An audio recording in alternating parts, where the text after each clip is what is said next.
Hello guys, welcome back to my channel. आंनि गोदान भिडियोआव गासैबो खनसे बरायनाय थाबावबाय।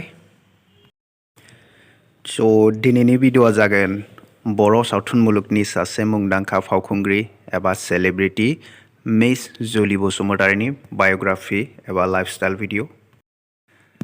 गाइस, नोंथांमोना जुदि आंनि चेनेलखौ दासिमहालागै साबस्क्राइब खालामाखैबा साबस्क्राइब खालामना लाजागोन आरो लोगोसे भिडियोखौ जोबजासिम नायगोन होननानै सानबाय। टुडे बिदिब्ला भिडियोखौ जागायदिनोसै। बिथां जुलिनि आबुं मुङानो जादों मिस जुली बसुमतारी। ओमफ्राय बिथांनि निकनेमानो जादों जारौ। जुली बसुमतारीनि डेट अफ बार्थआ 2 सेप्टेम्बर 1990। बिथाङा दायो 30 बोसोर बैसोआव आगान होजेनबाय। गाइस, दाना जों मिन्थिगोन जुली बसुमतारीनि बडी मेजारमेन्टनि बागै। बिथां जुलिनि हाइटआ 5 फीट 2 इंची, वेटआ जादों 55 केजि।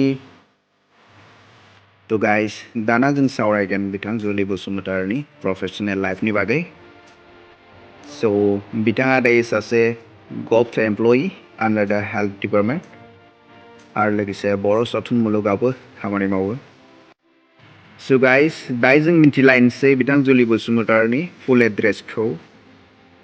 बिथांनि हम टाउनआ जादों क'क्राझार। क'क्राझारनि सिङाव थानाय सिम्बारगाव होननाय मोनसे गामियाव जोनोम जादोंमोन। गाइस, दाना जों सावरायलायदिनोसै बिथांनि फिल्म लाइननि बागै। बिथांनि फार्स्ट मुभियानो जादों जिउनि लामायाव। बेनि उनाव बड'लेण्ड फाइटार, हायनामुलि पार्ट 7, उदांस्रि, हायेननि बर' बेफोरबायदि मुंदांखा फिल्मफोराव खामानि मावबोबाय। दासिमहालागै बिथाङा फिल्माव खामानि मावनाया 9निबो बांसिन जागोन। गिबिसिन मिउजिक भिडिअ'आनो जादों आगै रुपाली।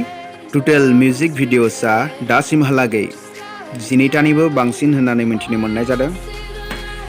दा जों मिन्थिगोन जुली बसुमतारीनि इडुकेसन लाइफनि बागै।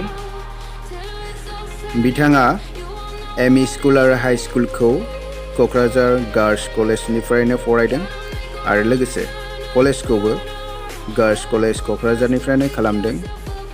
बिथांनि इडुकेसन क्वालिफिकेसना BA पास। बिथांनि रिलिजनआ हिन्दु। गाइस, दायो जों सावरायगोन बिथां जुली बसुमतारीनि हबिसफोरनि बागै। बिथांनि हबिसफोरानो जादों डान्सिं आरो एक्टिं। बिथाङा मोसाना आरो फाव खालामनानै मोजां मोनो होननानै बुंदों। बिथांनि बलिउडनि फेभरेट एक्टरफोरनि मादाव टाइगार श्रफआ सासे। बर' सावथुन मुलुगनि फेभरेट एक्टरानो जाहैबाय लिंसार बसुमतारी। बिथाङा लिंसार बसुमतारीखौ जोबोद मोजां मोनो होननानै मिथिनो मोन्दों। दायो मिन्थिगौ जों बिथां जुली बसुमतारीनि फेभरेट प्लेसआनो जादों गवा। एन्ड फेभरेट फुडआनो जादों पर्क, मम' एन्ड अनला दाउ बेदर। फेभरेट गेमानो जादों फुटबल। फेभरेट मुभियानो जादों बलिउडनि PK। एन्ड बिथांनि ड्रिम्सआनो जादों बर' सावथुन मुलुगनि सासे मुंदांखा प्रडिउसार जानाय।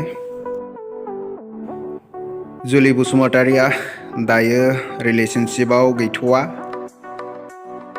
गाइस, दायो जों मिन्थिगोन जुली बसुमतारीनि न'खरनि फेमिलि मेम्बारनि बागै।